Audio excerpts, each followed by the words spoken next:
Boa noite. Todos estão me ouvindo? Eu espero que sim. Deixa eu dar uma aumentadinha aqui no áudio.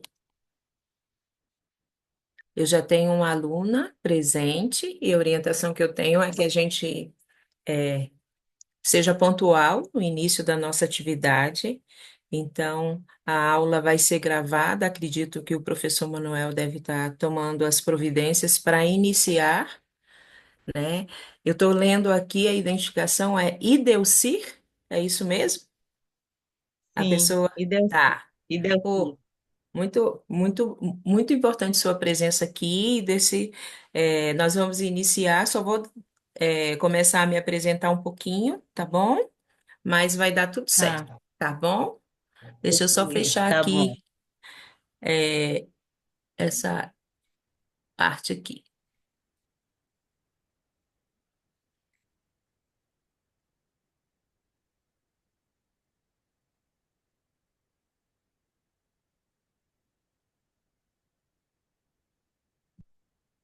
tá? Então vamos lá. Ildeci, você está vendo a, a tela de apresentação? Tô. Tá, então tá bom. Isso é importante, é só para mim me organizar aqui, tá? Então vamos lá. Eu sou a professora Mariane, sou professora, minha área de formação sempre foi essa área, tá bom? Eu sempre fui da área realmente de educação. A psicanálise entrou na minha vida, eu como estudante, né, há alguns anos atrás, quando eu senti, mas eu faço terapia já há muitos anos. E justamente por reconhecer os benefícios que a psicanálise trouxe para a minha vida pessoal, é que eu quis estudá-la, né?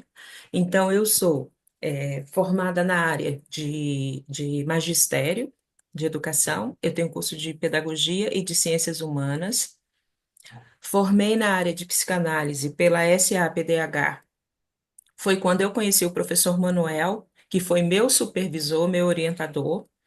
Na AMA, eu já fiz alguns cursos. Um dos que eu destaco aí é o de formação em terapias mentais. Sou educadora político-social na área de gerontologia, que é a área do envelhecimento, e entendo que essa área é uma área de extrema importância, porque cada um de nós pretende envelhecer, e a gente tem que se preparar para isso. Verdade, É, né? A gente tem que se preparar para esse processo que é natural, mas também que nos traz algumas dificuldades, até pelas cobranças que a gente recebe. E a gente, até do próprio curso nosso, a gente vai falar um pouquinho sobre isso. E fiz um curso o ano passado, não, o ano retrasado, no Instituto Federal do Mato Grosso, em especialização em desenvolvimento humano e profissional. Então, toda a experiência que eu tenho de formação são sempre dentro dessas áreas, ou da educação, ou dentro da área da psicanálise, e assuntos correlacionados. E o que tem me ajudado muito como pessoa, como profissional da área, é desenvolver uma coisa que é muito importante, que é a gente aprender a ouvir o outro, sem fazer concorrência com ele. O que é que significa isso? Eu paro, escuto e dedico meu tempo a ouvir aquela pessoa, sem julgamento, sem rótulos. Por quê? Porque a prática terapêutica dentro da psicanálise é justamente isso. É a pessoa ir falando para que ela, em algum momento dessa fala, ela se aproprie daquilo que ela está dizendo. Por quê? Porque existe uma lacuna. Muitas vezes eu falo sobre algo, mas eu falo e sai daqui para fora, não reverbera dentro de mim. Eu não penso sobre aquilo que eu falo, eu simplesmente falo. A prática terapêutica dentro de um atendimento online ou dentro de um set analítico, seja lá a forma que for, ela possibilita exatamente isso. E aí eu faço um ganchinho importante, por quê? já desde 2014 que o mês de janeiro é um mês dedicado à saúde mental, né? Como nós temos o Setembro Amarelo com uma justificativa do porquê de ser amarelo, né? Existe uma história. O Janeiro Branco, j- esse ano já é o 11º ano em que ele é celebrado e se tornou uma campanha mundial.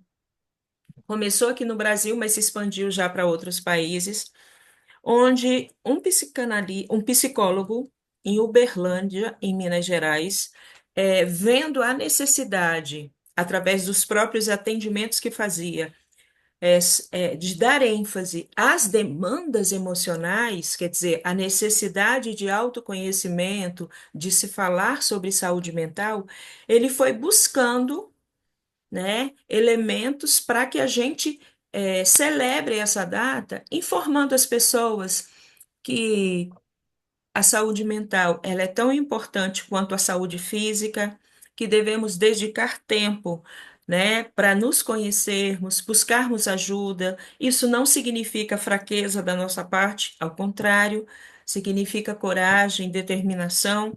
Então, é importante que a gente, como participante de uma instituição como a Academia da Mente Analisar, a gente dê ênfase ao longo do ano todo, mas especificamente nesse mês de janeiro, do quanto é importante a gente entender esse lado íntimo que cada um de nós tem e que às vezes fica adoecido pelas dores que a gente experimenta, pelos traumas, pelas dificuldades, e que é possível, sim, passar por situações dolorosas e ainda assim encontrar sentido na vida, né? Determinadas situações não significa que a gente tenha que carregar uma dor profunda a ponto de enxergar a vida com indiferença ou de uma forma sem nenhum prazer de viver. Então, é importante a gente trabalhar nessa perspectiva. A dinâmica da nossa aula, ela acontece assim. Nós temos uma hora para fazer a apresentação do conteúdo, e a meia hora final, até as 20h30, é o tempo que a gente tem, que eu fecho o material e aí abro a câmera e vou conversar com as alunas que estiverem presentes, para que vocês tirem as dúvidas de vocês, que façam perguntas, que deem depoimento, que colaborem com aquilo que foi apresentado, para que a gente tenha uma aula enriquecedora. Eu não estou aqui só para falar, eu estou aqui também para ouvir. Isso para mim é uma parte muito importante, tá bom? Uhum. Tá bom. Então vamos lá. O primeiro slide, ele tem aí um questionamento. O que devemos aprender sobre terapia para as mulheres? O que a gente tem que ver é o seguinte: quando a gente fala da historicidade da terapia para as mulheres, a gente está falando da história. Como é que nós chegamos a hoje nesse processo?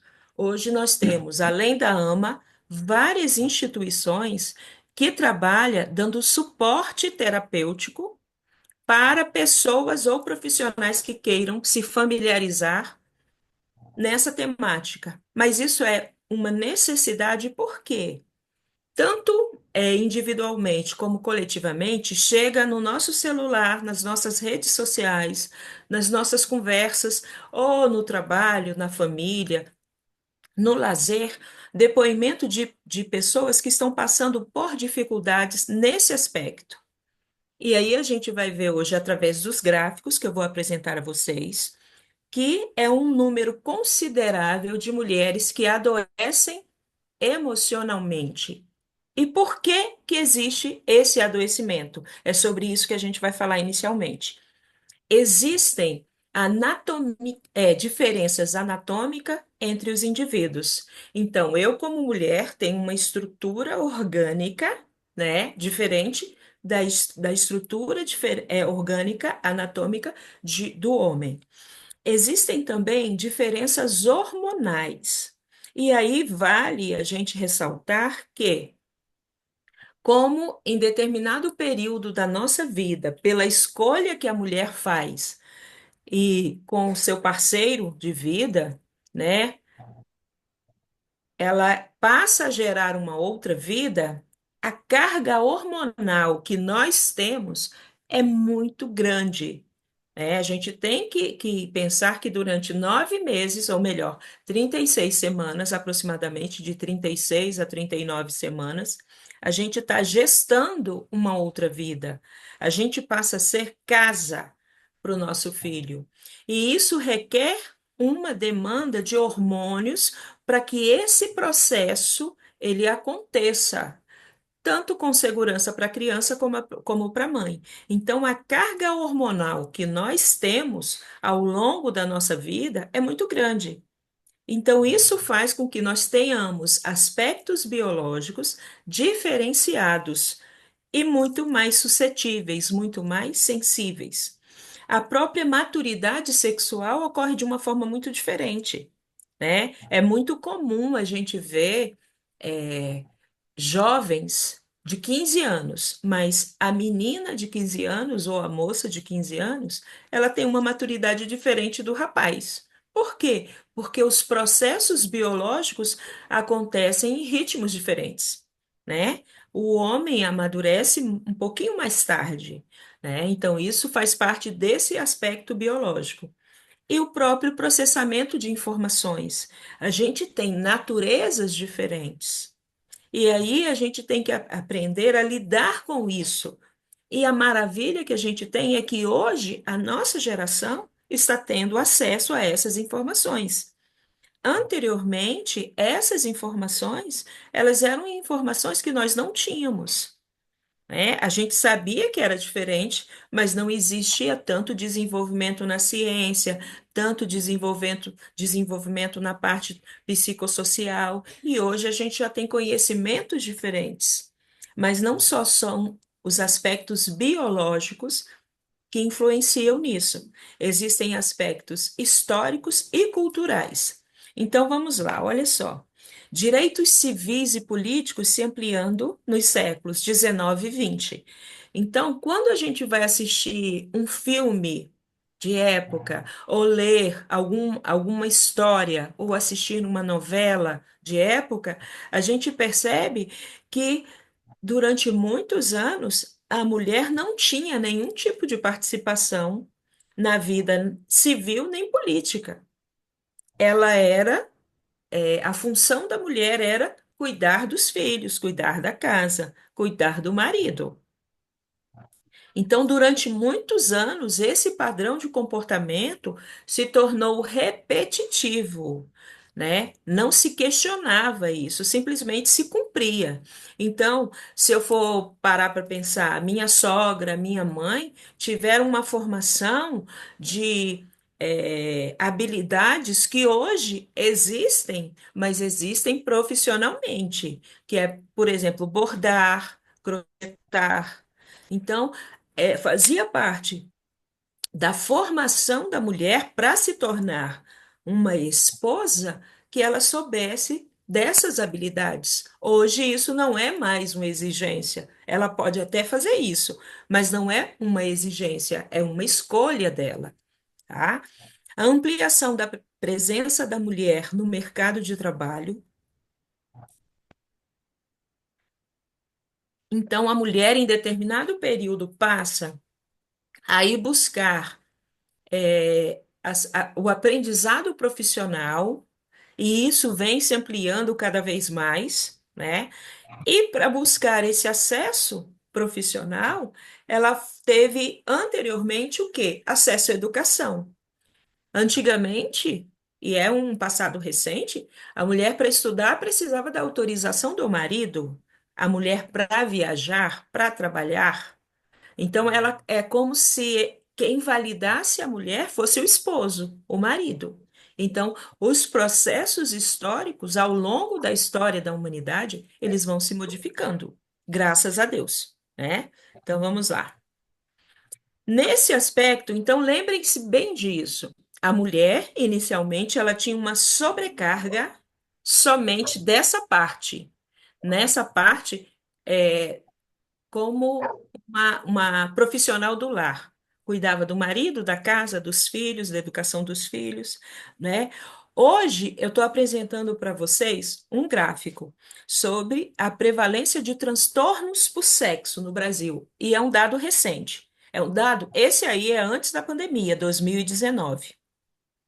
Então a gente tem aí, esses dados variam de 0% a 80%. Na coloração meio verde, a gente tem a barrinha de identificação dos homens, na barrinha lilás ou azulada, dependendo, né, do que vocês estão visualizando, a gente tem o número de mulheres. Então, transtornos de ansiedade, nós temos 33% de homens e 67% de mulheres. Nos transtornos depressivos, temos 33% também de homens e 67% de mulheres. Nos transtornos de déficit de atenção ou hiperatividade, nós temos 68% de homens e 32% de mulheres. Nos transtornos relacionados ao uso de substâncias, né, nós temos 63% de homens e 37% de mulheres. E nos transtornos relacionados ao uso de álcool, nós temos uma inversão considerável. Nós temos 24% relacionados ao homem e 76% relacionado a mulheres. Então, de todos os que a gente está vendo aí, o transtorno de ansiedade, o processo depressivo, a hiperatividade ou déficit de atenção, os transtornos relacionados ao uso de substâncias e especificamente ao uso de álcool, somente, né, os homens superam em todos os outros o percentual de mulheres que buscam esse tipo ou que apresentam essa prevalência desse transtorno ou dessa doença, né, no caso do álcool e da droga, são mulheres. E esse número elevado da figura feminina não é à toa, é porque existe uma sobrecarga de trabalho, de pressão, de cobrança sobre as mulheres. Isso é Verdade. tão, né? Isso é tão forte, gente, é tão forte que no espaço de tempo muito curto, a AMA está sempre colocando esse curso em pauta. A gente forma uma turma e a outra abre. Às vezes a gente está no processo de uma turma e a outra já está surgindo. Por quê? Nós queremos nos entender. Nós queremos respostas, nós queremos auxílio para viver nessa situação que a gente tem de cobrança, de sobrecarga, de incompreensão, de violência. Então, é importante a gente reconhecer isso. E é muito interessante que a gente pense que nós temos a oportunidade de reconhecer tudo isso, mas durante muitos anos, nossas bisavós, avós, em alguns casos, nossas mães, não podiam dizer que estavam exaustas, cansadas, insatisfeitas, porque se naturalizava até a violência física, até a violência sexual em relação à mulher. Ah, o marido pode tudo que ele quiser, e a situação não é bem essa. Hoje nós estamos nos capacitando para que a gente consiga dar suporte a outras mulheres. E a gente faz isso de que forma? Entendendo a história que a gente tem, entendendo a gente mesmo, acolhendo cada um de nós a outra, mas a nós mesmos, inicialmente. Eu só consigo fazer um trabalho com outras mulheres se eu conseguir entender a mim mesma, acolher as minhas dores, as minhas dificuldades. Não no sentido de passar a mão na cabeça e falar, coitadinha de mim. Não. Ao contrário, estou passando por essa situação, mas não quero mais, ou não preciso mais. Então, eu vou superar tudo isso para encontrar o equilíbrio que eu mereço, o equilíbrio que eu desejo. Então, a importância desse curso dentro da AMA é justamente isso. É a gente conseguir estar falando de assuntos que há 20, 30 anos atrás eram tabus. E a gente via várias mulheres das nossas famílias passando por processos de submissão, de violência. de agressão, e de certa forma a gente ficava meio que calada, até porque era até assunto proibido. Eles não eram nem tratados de uma forma coletiva, eram assuntos sigilosos, onde somente alguns tinham acesso. Então, isso faz parte de uma ruptura. Nós estamos rompendo com esse silêncio que só fortalecia aos agressores, aqueles que submetiam, subjugavam as suas esposas, as suas filhas. Então, é muito importante a gente valorizar cada um desses nossos encontros, porque é como se a gente fosse jogando luz no nosso pensamento e esclarecendo o que que acontece com esse processo, comigo, no individual, mas na coletividade, na sociedade, em relação à figura feminina. Vamos seguindo. Existe aí também um gráfico de percentual de pessoas entrevistadas diagnosticadas por tipo de transtorno mental. Esse dado já é no pós-auge de pandemia. E aí dá para a gente ver. São mulheres, né? São entrevistadas, que a maior parcela delas tem o quê? Uma, uma tipificação que se chama ansiedade, tá? Que muitas de nós, ou se não a nossa totalidade, conhece bem. E diga-se de passagem, a ansiedade ela não está só na figura da mulher, mas ela é do ser humano, mas quando ela extrapola, que chega a ser gerar casos de adoecimento mental, é porque ela ultrapassa aquilo que seria normalidade. É o mesmo caso da depressão. Depressão aí vem em segundo lugar com 17%. A ansiedade está com 35%. É muita coisa, né? E o que que é essa ansiedade? É você nunca estar aqui no presente. Você só está pensando nas coisas que estão por vir. E muitas dessas coisas você não tem controle sobre elas. Você tem controle até certo ponto. Isso também não significa que você não tem que pensar sobre essas questões, mas a gente tem que pensar de forma moderada. A gente tem que pensar naquilo que é significativo, porque também existe uma outra questão. Muitas vezes gastamos energia demais com coisas que não são tão significativas para a nossa vida. Existem demandas emocionais dentro da gente que às vezes estão ligadas aos nossos filhos, ainda que eles sejam adultos, assumidos, às famílias que eles constituíram, aos netos. E a gente não está aqui para traçar ou definir a vida de ninguém. A gente tem que dar o suporte necessário, mas sabendo que muitas vezes eles farão escolhas diferentes das que a gente queria, mas eles já são pessoas adultas, vão assumir as consequências, e o outro entende a vida de uma forma diferente que a gente. Então a gente tem também que aprender isso e respeitar essas decisões, né? Em terceiro lugar, nós temos aí a síndrome do pânico. Com 3% nós temos o transtorno alimentar, né? Uma vida cheia de demandas, cheia de pressão. Então, eu não estou bem em alguma coisa, ou num relacionamento, ou profissionalmente, e eu acabo descontando isso na comida, né? Na grande maioria das vezes pelo excesso, mas em alguns momentos pelo afastamento, o comer passa a ser uma coisa ruim, muito negativa, ou o excesso ou a falta, isso demonstra que emocionalmente eu estou em desarmonia, eu preciso me equilibrar, né?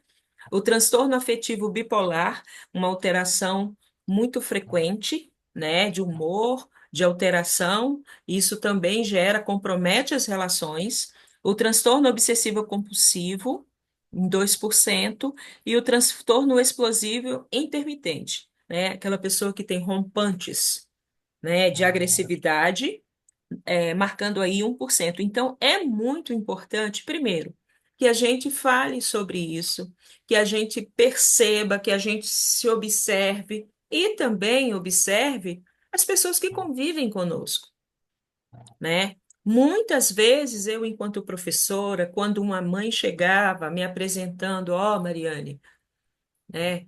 O meu filho está sobre avaliação, tem uma equipe observando ele de profissionais, porque pelos relatos que você fez, com mais do que eu observo em casa, a gente está achando que existe essa possibilidade ou aquela. Eu sempre acolhi muito as mães dos meus alunos, no sentido de que um laudo é um ponto de partida, é da onde eu vou partir para o meu filho seguir.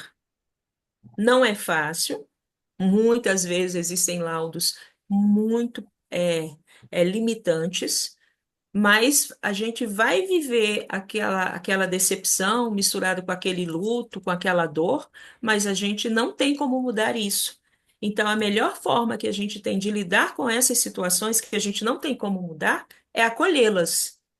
Não era para ser assim, a gente não queria, mas é o que nós temos para viver. Então, vamos fazer dessa nossa vida o melhor que a gente pode. Falando, gente, é muito fácil, mas a convivência é extremamente desgastante.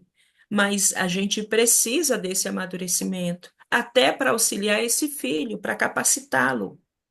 E aí a gente também precisa de um profissional que, nesse processo, cuide da gente.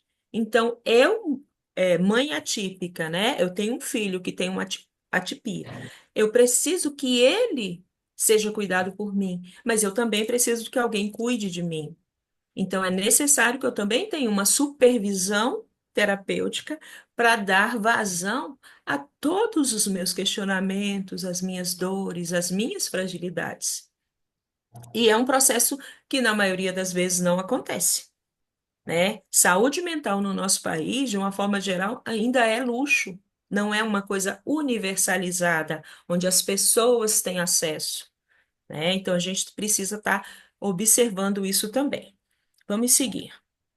Os dados apresentados revelam dados alarmantes sobre os impactos das desigualdades de gênero sobre o bem-estar das mulheres brasileiras. Primeiro, sobrecarga feminina. Então, muita tarefa doméstica, aí trabalha em casa, mas também tem a sua jornada profissional e o cuidado com os filhos. Então, só aí, gente, já é uma tripla jornada de trabalho. Diferente da figura masculina, que na maioria das vezes, quando chega do trabalho em casa, vai descansar, a mulher que trabalha, ao chegar em casa, ela vai para uma outra jornada de trabalho. E isso a gente tem que mudar, já está mudando, mas ainda está muito, muito tímida essa mudança. Então, é necessário que as pessoas que reconheçam que elas querem ter uma vida em comum, que elas querem morar juntas, que elas são responsáveis pelo funcionamento da casa, pela limpeza, pela alimentação, por comprar. Então, às vezes, a mulher que limpa a mulher que trabalha fora, é a que limpa, é a que faz as compras, é a que faz a comida. Não existe como um ser humano não ficar sobrecarregado e adoecer numa jornada dessa. Então, muitas vezes, e o detalhe, eu, como mãe de um menino, eu tenho que começar a orientá-lo para que ele, ao crescer, seja um homem modificado. Que ele, quando se propõe a ter uma vida em comum, a constituir sua família, ele seja uma pessoa colaboradora, que ele não seja um hóspede em casa, que ele tenha a parcela de responsabilidades que cabe a ele também, né? Minha mãe passou a vida inteira e continua falando com a gente que a gente não pode criar um filho dentro de casa como se fosse um hóspede. Ele tem que ter tarefas, independente da sua situação econômica. Você pode ter vários, né? Se a realidade permite que você tenha várias pessoas que te auxiliem, ótimo, mas o seu filho tem que aprender a se virar. Ele tem que saber lavar um prato, ele tem que levar um copo, ele tem que arrumar o quarto dele, a cama dele, porque senão cria uma pessoa que não serve para viver em sociedade, que não sabe fazer absolutamente nada. Então, porque isso, gente, é questão de sobrevivência, né? É uma questão de que não, meu filho agora eu posso oferecer, vou oferecer tudo. E se ele passar e for fazer um curso fora do país, como é que ele vai se virar? Vai morrer? ou não vai, né? Então a gente tem que começar a repensar muitas coisas que eram naturalizadas antigamente que hoje a gente não pode mais naturalizar, porque as mulheres de hoje têm um pensamento diferenciado. E tudo isso conta muito para você estabelecer com quem você, que você quer se relacionar, né? A dependência econômica durante muito tempo, né? Até hoje nós temos uma gama de mulheres que não, por todas essas jornadas que ela tem, ela não se profissionalizou, e aí economicamente ela está refém dessa situação. Isso faz com que ela fique, às vezes, numa relação abusiva, exaustiva, que já não preenche ela como pessoa, nem como mulher, mas porque ela não tem essa independência econômica, ela se submete a determinadas situações. Os conflitos emocionais, o estresse, né? E é muito interessante a gente falar um pouquinho sobre conflitos emocionais, porque a gente passa a vida toda tentando fugir dos conflitos, né? Não cria conflito, não. A gente é uma casa com conflito, né? Casal que tem conflito, relação de mãe e pai que tem conflito, relação conflituosa com o chefe. Só que o conflito, gente, ele faz parte da nossa vida. E o conflito pode ser o ponto de partida para se melhorar muita coisa em relação às nossas relações. Então, vamos dar um exemplo. Um conflito em casal, né? Não estão se entendendo, tem alguma coisa que não está boa, estão se distanciando. Isso é um conflito, é um problema. Existem motivos que estão levando a essa situação. Se a gente não conversa sobre esse conflito, sobre essas coisas que estão acontecendo entre essas pessoas vão se distanciar. Então, o conflito vem para que as pessoas sentem, conversem e contem para o outro o que está se passando dentro dele. Então, ao invés de olhar o conflito como uma coisa horrível que não deveria acontecer, e é impossível que ele não aconteça, porque somos pessoas diferentes, sentimos diferentes, pensamos diferentes, então esse conflito ele vai existir. O que eu vou fazer é fingir que ele não existe ou olhar para ele e aprender com essa situação. A segunda opção é melhor. É um conflito. Eu estou sentindo que você não está bem. O que está acontecendo? Lógico que as pessoas têm naturezas diferentes. O homem é mais retraído, mais fechado, não gosta de falar, tá tudo bem. Mas a gente sente que não está tudo bem. Então, cabe a gente começar a propiciar esse momento onde a gente converse. Ah, existe o contrário. Ah, eu não posso falar nada. Meu marido é muito autoritário. Meu companheiro, ele não admite. Vamos tentar trabalhar isso, se for possível, com ele. Se não for possível, trabalhe em você. E aí você vai chegar a algumas conclusões. Você vai tentar, tentar, tentar, mas vai chegar uma hora que se a pessoa não quer mudar, como é que, né? Porque é relacionamento. Requer que os dois tenham compromisso. Requer que os dois queiram. Eu não posso querer pelo outro. O meu querer não é suficiente para que o outro abasteça o outro, não. E aí as relações vão ficando desequilibradas. Um vai fazer de tudo para manter, vamos dar o exemplo do casamento, e a outra pessoa não vai se mover, não vai fazer nada. A matemática, gente, não vai fechar. Isso vem gerando os adoecimentos que a gente tem. Então, quando a gente vai por uma a parte das doenças né, emocionais, as doenças emocionais, a maior parcela dos pacientes são mulheres, exatamente por essa questão. E por último, a própria discriminação, os abusos e a violência. E tudo isso, gente, acaba sendo, não é só um problema isolado, tudo está interrelacionado.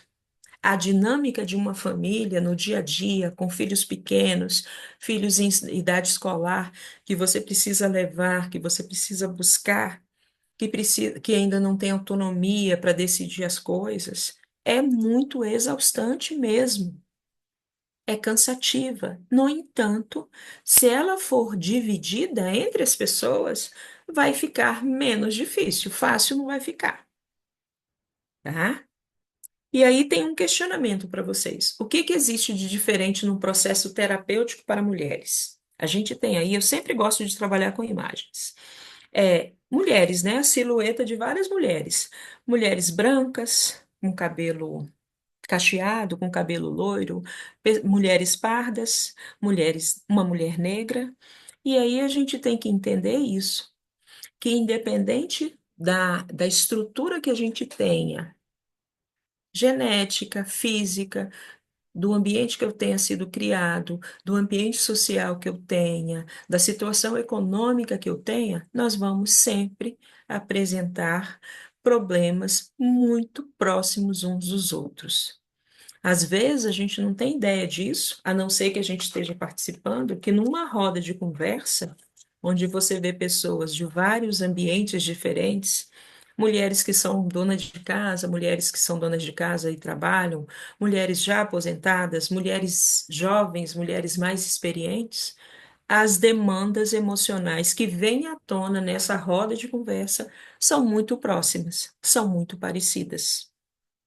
Então, não existe um perfil que esteja, não, essa aí não passa por isso.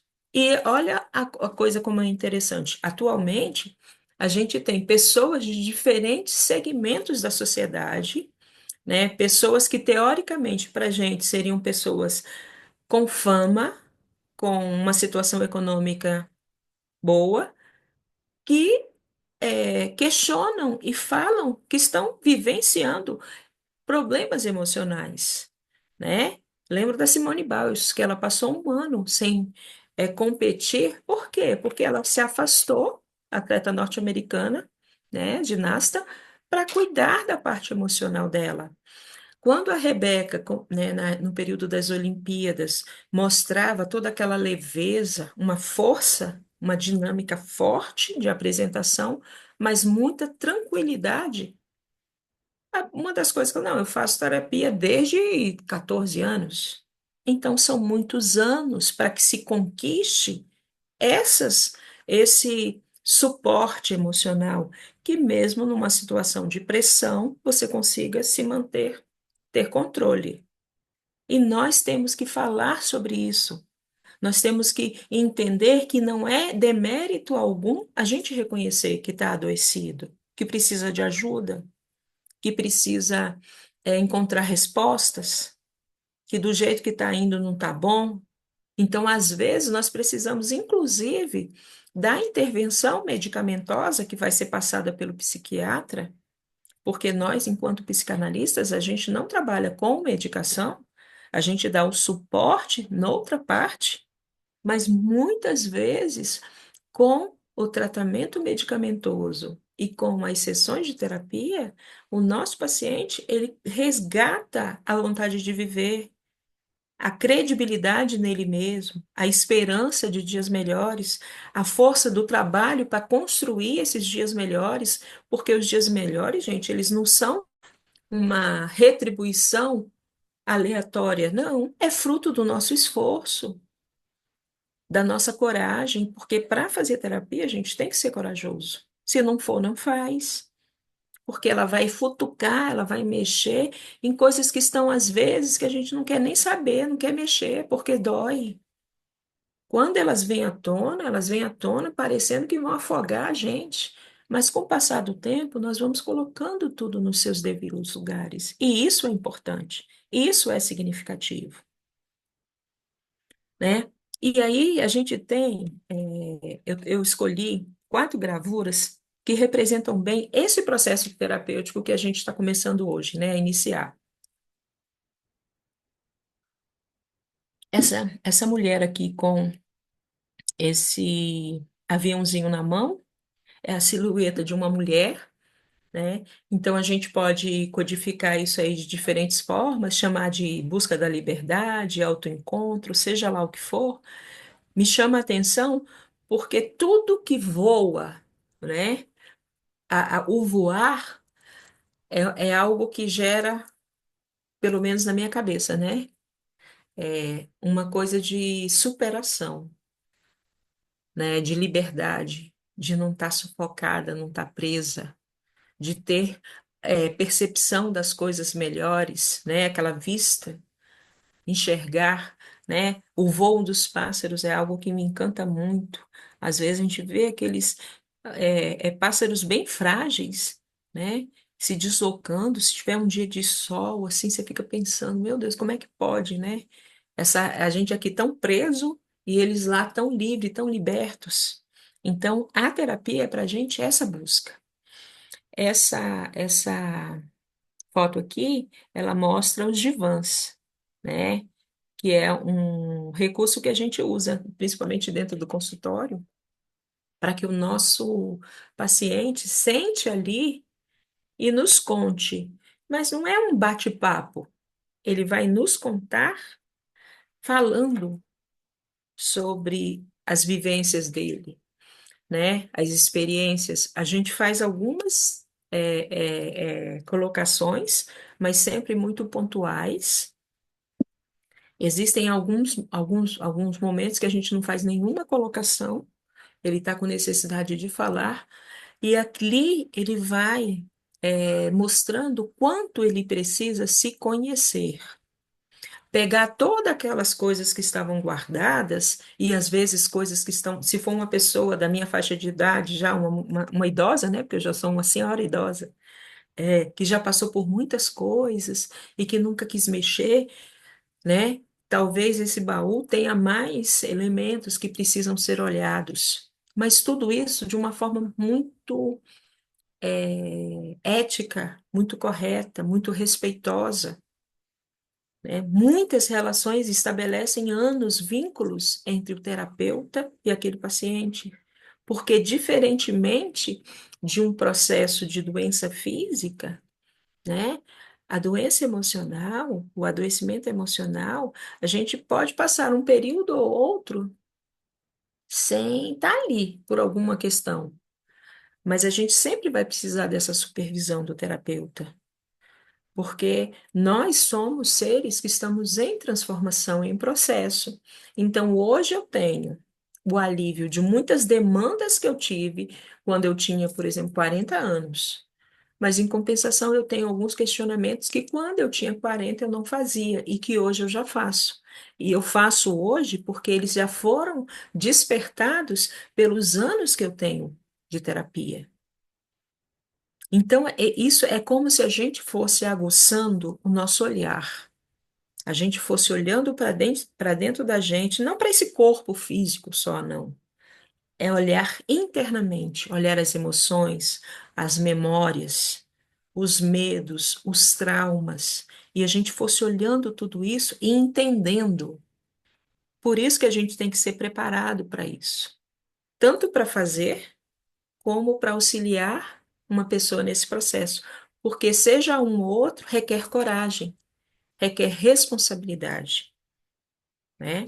Nessa outra aqui em cima eu tenho, né, um desenho aí representando o cérebro e o outro representa o coração. E muitos de nós, a gente ouve falar muito, não, eu sou mais racional, eu sou mais emocional, eu sou mais isso, eu sou mais aquilo, e nós precisamos, né, de ter um equilíbrio.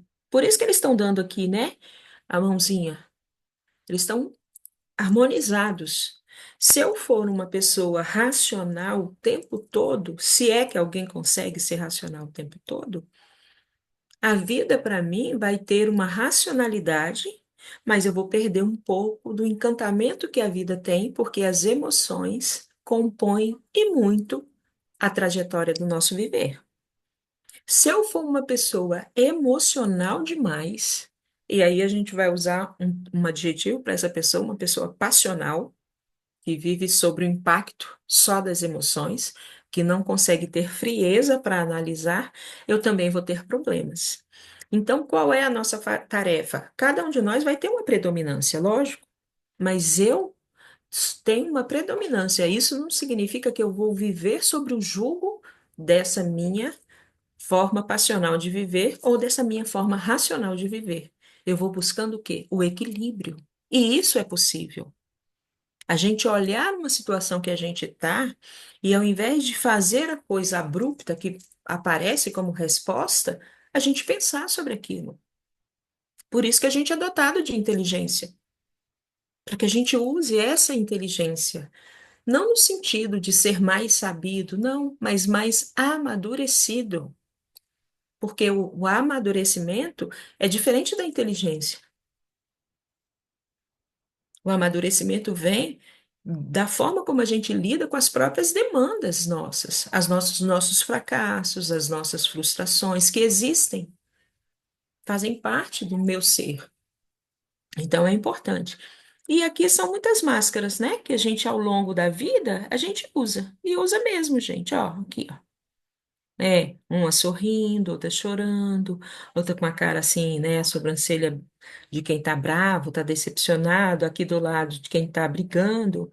Então, nós temos essa persona, essa aparência. Quantas vezes a gente está extremamente chateado em casa, quando a gente chega no trabalho, a gente muda. Mas a gente muda por quê? Primeiro, eu não posso chegar lá carregando o meu lixo emocional.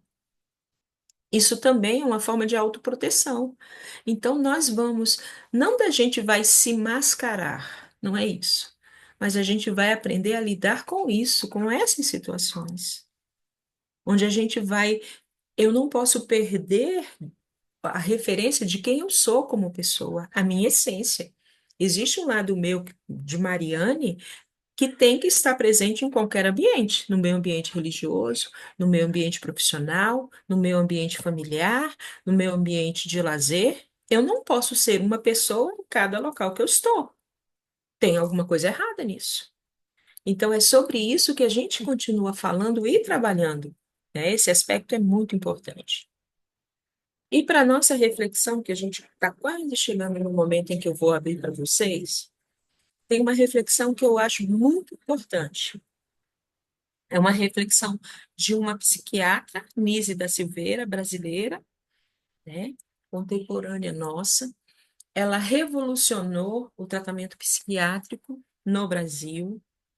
Ela foi usando formas, principalmente da arte terapia, para trabalhar pacientes esquizofrênicos, pacientes que eram rotulados de loucos, de doentes, de pessoas que não viviam, não conviviam com as pessoas na família, porque eram pessoas agressivas, e ela modificou porque ela teve um olhar diferenciado, né? Ela começou a perceber que ali tinha realmente algo de adoecimento. E lembrando que nesse período no Brasil, o tratamento que era dado era só o choque. Dava um choque na pessoa, dava uma medicação, apagava aquela pessoa e não se fazia nada. Aquela pessoa vivia como um zumbi. As demandas emocionais que ela carregava nunca vinham à tona. E aí, em determinado momento, Nise da Silveira, ela contacta uma pessoa ela entrou em contato com uma pessoa da área das artes, e essa pessoa viu essa pessoa trabalhando, essa pessoa se interessou pela pessoa que ela era, uma estudiosa, né? Ela entra em contato com outros terapeutas do mundo e ela vai observando, ela vai experimentando novas formas de tratamento, não é? O que suavizou e transformou a vida de muitas pessoas. Existiam talentos, né, que estavam ali adormecidos pelas incompreensões da vida, e aí não nos cabe julgamento, né, pelas decepções, aquelas pessoas foram adoecendo, adoecendo, e ela traz uma forma que essas pessoas têm de se comunicar através da arte, né? E a arte tem essa função na nossa vida, né? Todas as manifestações artísticas, gente, são oportunidades de autoconhecimento riquíssimas. Quando a gente tem a escrita terapêutica, quando eu escrevo sobre o que eu estou sentindo, quando eu pinto, quando eu componho, quando eu faço uma música, quando eu toco um instrumento, isso são momentos muito íntimos de mim comigo. E isso transforma a gente, né? E a gente não pode ter uma percepção distorcida dessas ferramentas que nos são dadas como oportunidades de autoconhecimento, porque a gente, ah, não, porque existem pessoas que usam mal. Não, quem usa a arte de uma forma equivocada, isso não invalida a arte. A gente tem que olhar aquilo de uma forma pontual. Se a pessoa está fazendo alguma coisa que não deveria, né? Não nos cabe esse julgamento, mas a gente não pode colocar as coisas num pacote. A gente viu a importância da arte no período da pandemia, e eu gosto muito de citar isso, por quê? Porque a gente saiu da nossa dinâmica de vida. A gente saiu da rotina que nós tínhamos. Fomos colocados todos no mesmo espaço, sem poder conviver, a não ser naquele ambiente ali familiar. E isso levou muitos de nós a uma exaustão emocional. E as pessoas que tinham a arte como uma possibilidade suportaram melhor esse processo, ou lendo, ou usando a arte, ou sendo o artista. E aí vamos chamar de arte, gente, aquela pessoa que trabalha com pintura de pano de prato, com crochê, com macramê, né, com dobradura. A arte ela se multiplica e ela aparece de diferentes formas. Quantas vezes e muitos talentos artísticos foram potencializados nesse período? Porque a pessoa ficou tão parada que ela falou: não, eu tenho que encontrar alguma coisa para mim fazer. E de lá para cá não parou. Voltou para a vida dinâmica que tinha, mas incluindo uma atividade que traz o quê? Harmonia, equilíbrio, né? E Nise diz o seguinte: o que melhora o atendimento é o contato afetivo de uma pessoa com a outra. O que cura é a alegria. O que cura é a falta de preconceito. Então, essas palavras, elas têm um significado muito importante. Por quê? Porque elas trazem para a gente exatamente, gente, o que a gente precisa.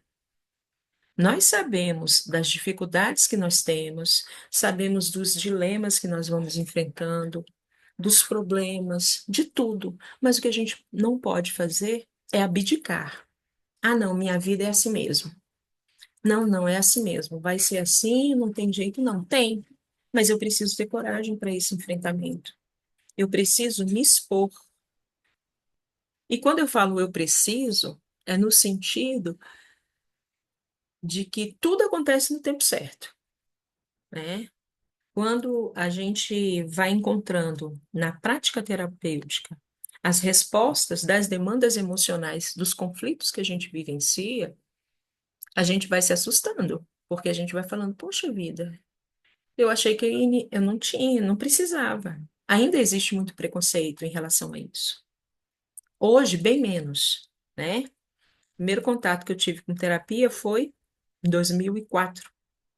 De lá para cá são 21 anos. Então, hoje, a coisa está mais suave no sentido do preconceito, mas ainda existe aquela questão, ah, não, a pessoa, tem gente que acha a terapia é para gente que não está bem da cabeça. Não, ao contrário. É para gente que está tão bem da cabeça no sentido de que quer respostas dos conflitos, do vazio existencial que tem. A pessoa olha ao redor e fala, poxa vida, eu tenho tudo que eu preciso. Tenho minha família, tenho meu trabalho, tenho meu emprego, tenho um acolhimento, não sou rica, mas não está me faltando nada. O que que me falta? E aí é importante a gente ter coragem de falar sobre isso com a gente mesmo. Não ter vergonha, se sentir à vontade para trazer essas demandas, não se sentir sendo julgada. E aí o papel do terapeuta é importantíssimo, porque não nos cabe julgamento, né? A pessoa, são muitos, a psicanálise, gente, ela chegou no ponto que ela chegou. Mas muita gente vem estudando a psicanálise há muito tempo. Ela é uma ciência que se estrutura a partir das mudanças e das experimentações que são feitas e dos resultados que são obtidos. Quando a gente eu vou usar um termo, né, que minha mãe engrena na prática terapêutica, que a gente começa a falar, não, não dá mais para viver sem terapia. Por quê? Porque não é que você criou um vínculo com o terapeuta. Não, não é isso.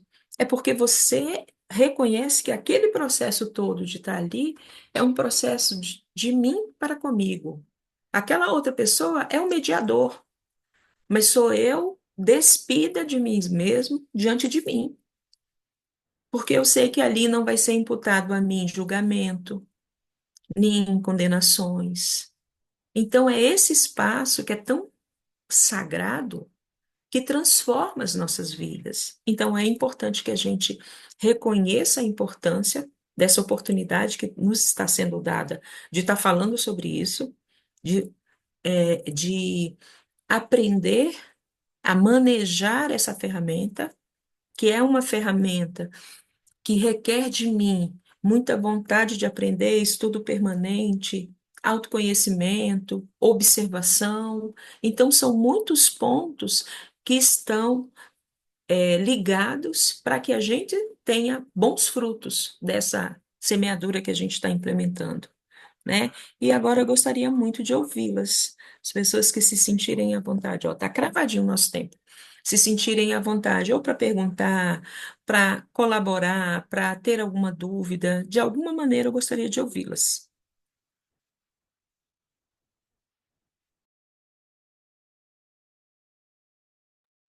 Bom, eu, na verdade, eu não tenho muito assim o que falar, né? É a primeira experiência que eu estou tendo, né? Na verdade, nunca participei nem de terapia, nem de aula, nem de nada. Só que, de uma certa forma, eu congrego numa igreja evangélica e a gente lida com pessoas, né? É porque a congregação é de uma visão celular. Então, a gente lida muito com o outro, né? Na questão do ouvir, como você falou, de a gente parar mais para ouvir as pessoas, né? Às vezes nós somos muito reagentes. A pessoa nem começou a falar, a gente já está dando opinião, já está dando palpite. E às vezes o que a pessoa queria somente era falar, né? Na verdade, ela, naquele momento, ela não queria a nossa opinião, ela queria simplesmente ser ouvida. E às vezes a gente não, né? A gente não permite, porque a gente fala demais. Eu mesmo tinha esse defeito, né? E agora eu vou aprender a me policiar, né? A entender mais. Mas foi uma aula bastante interessante e às vezes são números assim que a gente só entende mesmo quando a gente para ouvir, né? Como você falou da questão dos números mesmo, da questão da crise de ansiedade na mulher, da depressão e do fardo que a mulher pega, né? Porque a mulher ela não trabalha apenas na rua, ela trabalha em casa e da mulher é exigida muita coisa, né? A mulher ela é exigida ela ser forte, né? Ela precisa, sei lá, dar sempre o melhor dela. E às vezes a gente é mal compreendida, né? Aí você estava falando da questão assim das pessoas que às vezes elas, como que se diz assim, ela por ela ter uma imagem diante das pessoas, ela não se permite fracassar, né?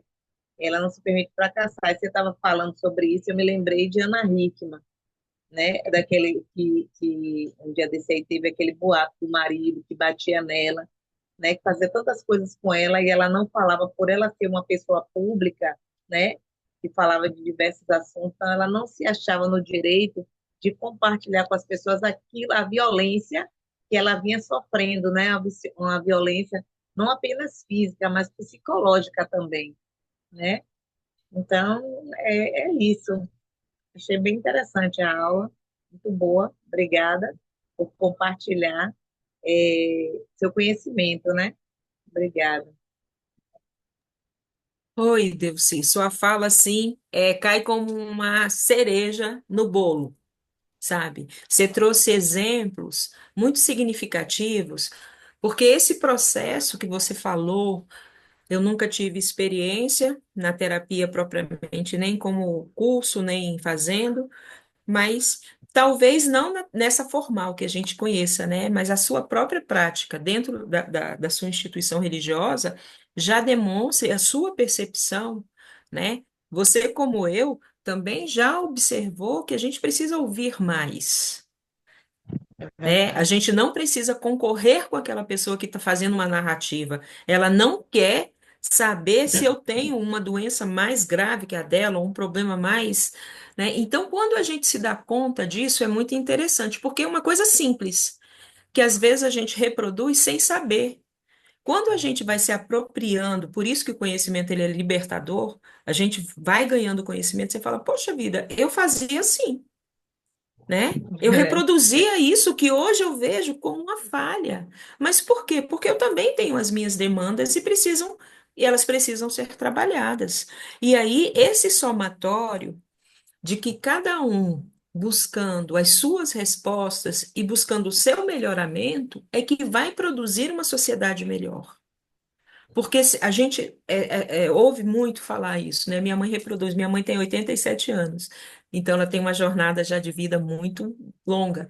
Ela fala, nossa, tem tanta coisa acontecendo e a gente fica um pouco chocado. Eu falei, só que as coisas que estão acontecendo que não são boas são as coisas que as pessoas buscam. Por que que estão nos noticiários, nos programas sensacionalistas? Porque dá audiência.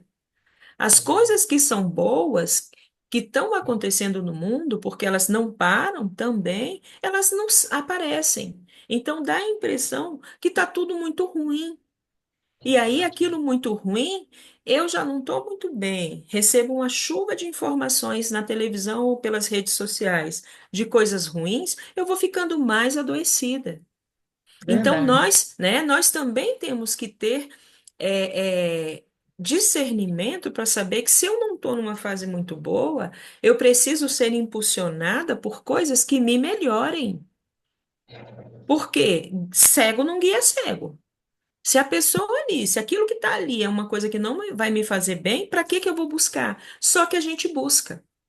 Então, É, a gente tem que estar atento aos nossos filhos, se é professor dentro da escola, com os netos, o que que o meu filho está vendo. Às vezes a gente fala assim, acha que o menino está com o celular na mão ou está vendo alguma coisa, está no computador e está seguro. Não. Dependendo do que ele está vendo, ele está correndo um risco muito maior do que se eu tivesse com ele na pracinha jogando bola, verdade. né? Porque aquelas demandas ali, elas vão fixando dentro da gente. A gente está vendo aí a maioria dos estados fazendo votações com relação ao uso do celular nas escolas. O uso no celular nas escolas, gente, é uma coisa recente. Para as pessoas estarem tentando retirar, é porque o prejuízo é grande. E tem Verdade. gente que acha que é a história.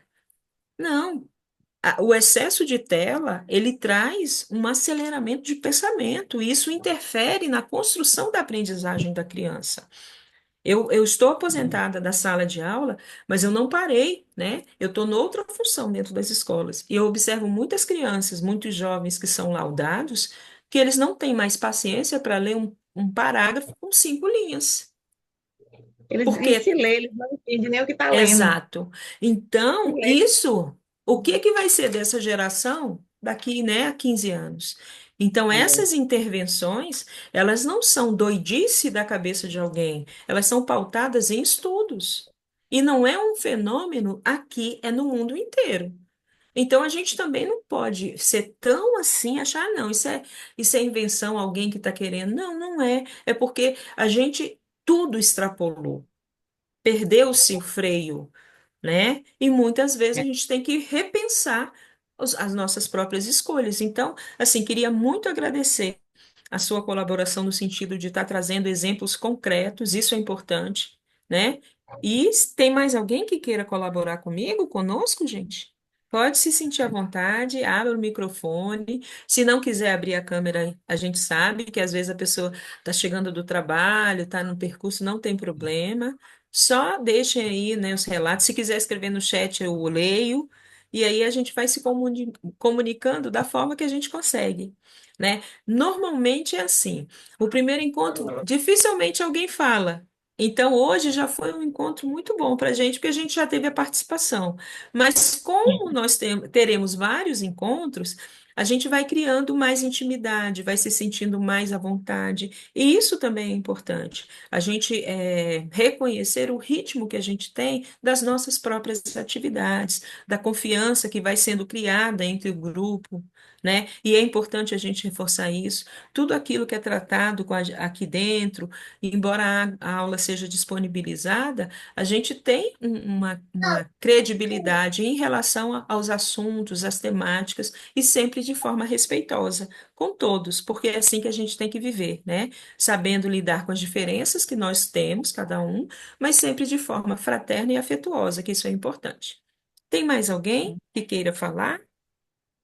Porque se não tiver, gente, eu já vou encerrar, porque aí a gente não precisa necessariamente ficar aqui até dar o horário. Esse horário é um horário opcional, caso tenha. Ou então você, se quiser falar mais alguma coisa, tá aberto, tá franqueado a palavra a você de novo. Não, você estava falando aí também, eu estava lembrando que esses dias eu estava vendo no noticiário um menino de 14 anos, e aí ele criou uma namorada dessa inteligência artificial. Ele criou uma namorada para ele e ele sempre ficava no quarto, ele não saía, e ele ficava no quarto e a mãe ficava tranquila porque o menino estava dentro de casa e estava no quarto dele e ela não sabia o que esse menino fazia, entendeu? Ela fazendo que não, estou aqui acessando, não sei o que. Aí ela, a única coisa que ela ficou descansada é que ele não participava de jogos tipo Free Fire, jogos de violência, não. Ele ficava somente com essa inteligência artificial. Então, o que foi que aconteceu? Esse menino ele ficou tão empolgado com essa inteligência que a inteligência seduziu ele a tirar a própria vida. Esse menino ele tirou a própria vida. Por quê? Porque a mãe viu ele no celular e achou normal. Não, ele não está na rua, não está falando com um coleguinha, não está, entendeu? Então, meu filho está protegido dentro de casa. E não percebeu que o menino estava destruindo a vida dele, criando uma coisa que não existia, uma namorada que não existia virtual. E esse caso foi relatado aí no noticiário também. Então, você falou a questão do celular nas escolas. Isso já parte dos pais mesmo, né? Porque antes, como a gente já tem uma idade assim mais madura, na escola, o professor ele tinha autonomia com o aluno. Ele falava porque se a escola é a segunda instituição, que é a primeira em casa e a segunda na escola, então o que os olhos dos pais não vê, tá aquela equipe lá da escola, tanto o zelador, como o porteiro, como o professor, tá ali para orientar o aluno, né? Para conduzir ele da melhor forma, até pela questão da maturidade que ele não tem. E às vezes o pai tira essa autonomia da escola, tira do professor a autonomia, e aí cresce essa geração perversa que a gente está vendo aí, infelizmente. Infelizmente, então, é uma geração que não respeita ninguém, não respeita ninguém. A tecnologia ela veio para ajudar e ajuda e muito, né? Porque através do celular você pode salvar uma vida, você pode cuidar de uma pessoa, né? A pandemia mesmo, como você falou, a gente se isolou, mas a tecnologia ela nos favoreceu, porque você podia estar com aquela com uma pessoa, mas você não precisava propriamente estar dentro da casa da pessoa, você estava ali com ela, compartilhando momentos, alegria, tristeza, um pegando na mão do outro, né? Através das redes sociais. Então foi assim uma coisa interessante, mas só é interessante se for bem utilizada. Porque se não for, destrói do mesmo jeito, até pior. Destrói até pior, né? Com Então, mais uma vez, certeza. Mas é muito isso. obrigada. Eu que agradeço, gente. Desejo assim que vocês tenham uma semana aí, um resto de semana proveitosa, cheia de reflexões, né? Eu estou no grupo da terapia. Se precisar de mim para alguma coisa, manda uma mensagem. Se eu não responder na hora, mas eu vou responder em algum momento, tá? Vocês têm livre acesso, se precisar de mim para alguma coisa, alguma solicitação, alguma dúvida, algum esclarecimento, estou disponível e queria muito agradecer a cada um de vocês. E com o decorrer do curso, a gente vai aprofundando as nossas temáticas, a gente vai se localizando dentro dessa história, porque é um olhar também interno. Nós olhamos para a gente mesmo, cada um de nós, e isso nos fortalece, tá bom? Então fica aqui a minha gratidão e até o próximo encontro, tá bom, gente? Até logo, Tchau, viu? Um boa noite, abraço. pessoal. Tchau, tchau.